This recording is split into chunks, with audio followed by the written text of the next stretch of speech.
Hello.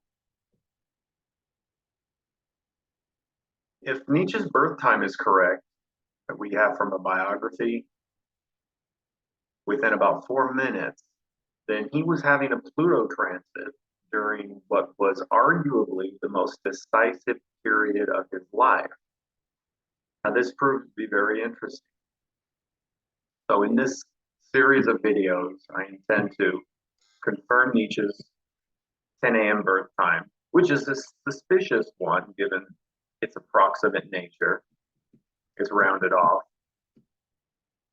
To do that, I want to show correlations between events in his life and a transit from Pluto to his descendant that he was having.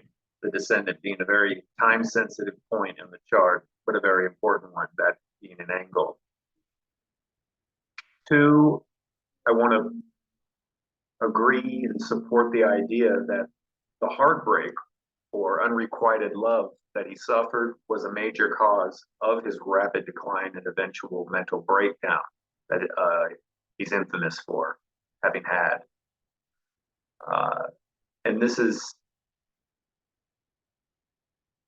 I'd like to suggest, is a major influence to that breakdown that was another influence in addition to whatever hereditary factors were involved or any other environmental influences, like acquiring syphilis or something. Three, I want to show the effects, the major effects that Pluto transit had on his life. And four, I want to speculate about what Pluto was trying to do in Nietzsche's life, what it was trying to encourage. Okay. So I was reading about Nietzsche, and I read that he said in his autobiography about Thus Spake Zarathustra, the work from that one of the books that he wrote. He said that with it, I gave my fellow men the greatest gift. So he thought it was his most important work. He said that the whole of Zarathustra is an explosion of forces that have been accumulating for decades. That sounds remarkably like we talk about Pluto. That's how Pluto acts. Transits from Pluto can be thought of as operating like volcanic eruptions. And that's how he's using that metaphorical language. I suspected that a Pluto transit was behind Zarathustra, the writing of that book, so I Googled when it was written, and that was between 1883 and 1885. And so I looked at the transits.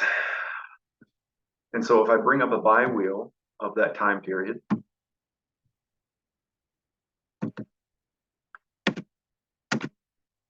to Friedrich Nietzsche's natal chart, January 1st, 1883, we see indeed that Pluto is within a degree of his descendant. So there is 28 degrees Taurus Pluto transiting on the outer wheel within a degree to the descendant in the natal chart on the inner wheel. Descendants at 29 degrees Taurus in the Nietzsche's natal chart. And there's transiting Pluto within a degree of that, 28 degrees. Even less than a degree.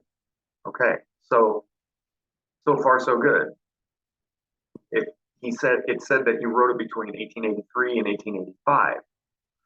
So I'm wondering, is Pluto still within a degree, which is the orb that I'm using, which is a very stringent, strict, tight orb?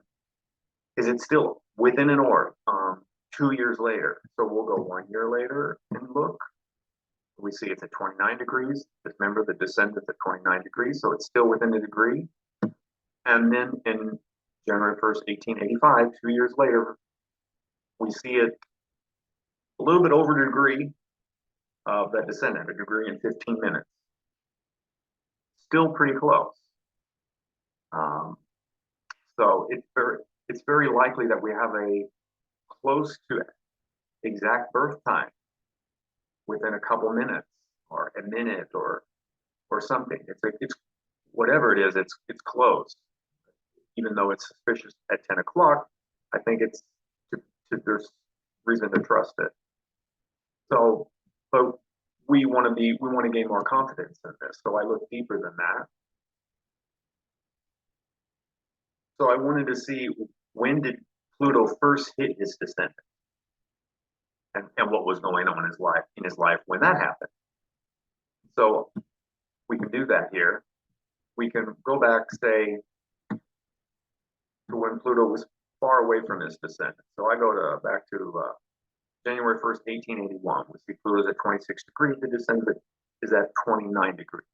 So that's several degrees away. It's not going to be, probably not operative, conscious in his life in any way.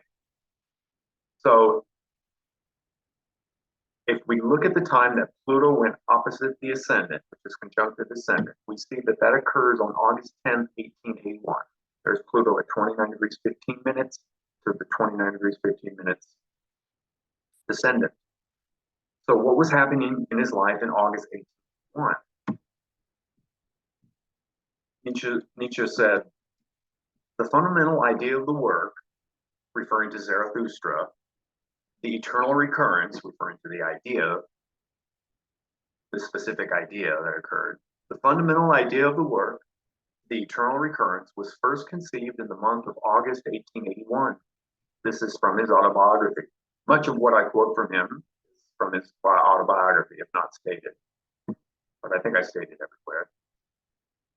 So we see in August 10th, 1881, Pluto goes exact. Okay, so this is lining up remarkably with what he is saying himself in his own words about his life.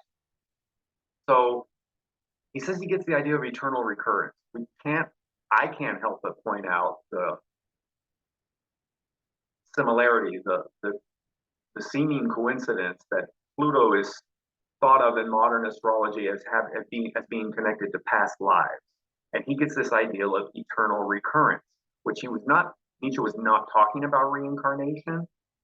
Strictly speaking, the way we normally think about it, he had a slightly different idea in mind. He wasn't talking about the transmigration of the soul necessarily, but the idea of reincarnation is this eternally recurring life that happens.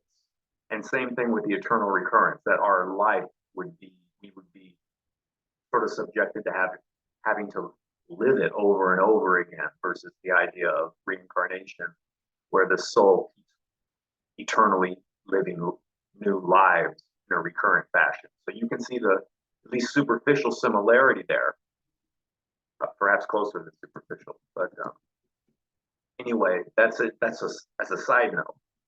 So Nietzsche says, he goes on to say that on hindsight, this change in his life started 2 months prior to August 1881, when he noticed, quote, a sudden and decisive change in my taste, more particularly in music.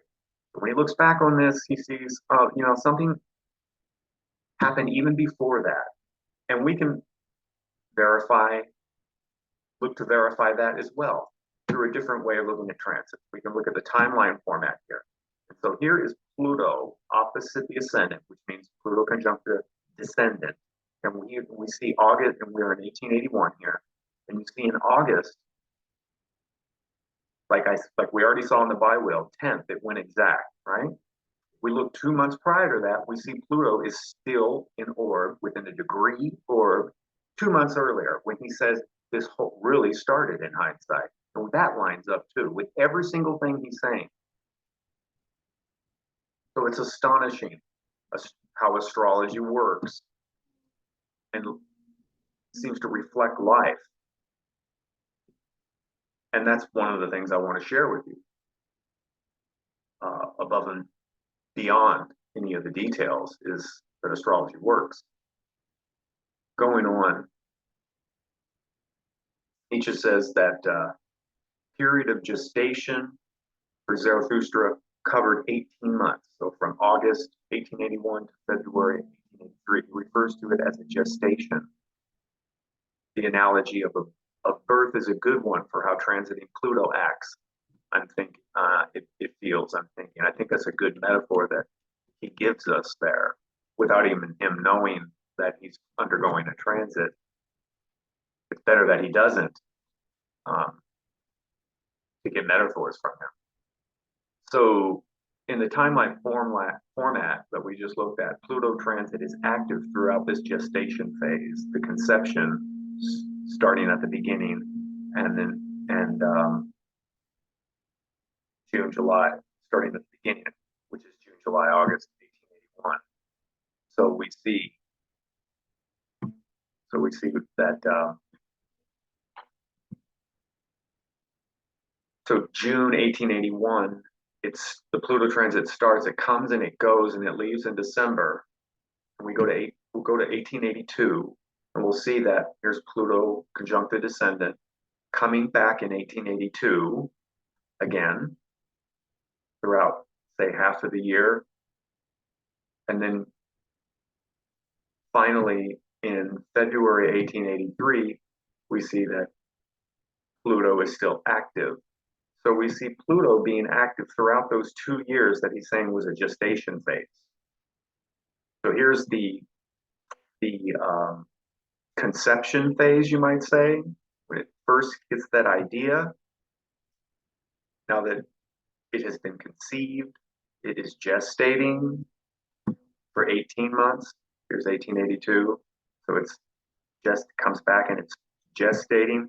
And then in February 1883, when he starts to finally write Zarathustra, we see the delivery finally of Zarathustra beginning in 1883 of February.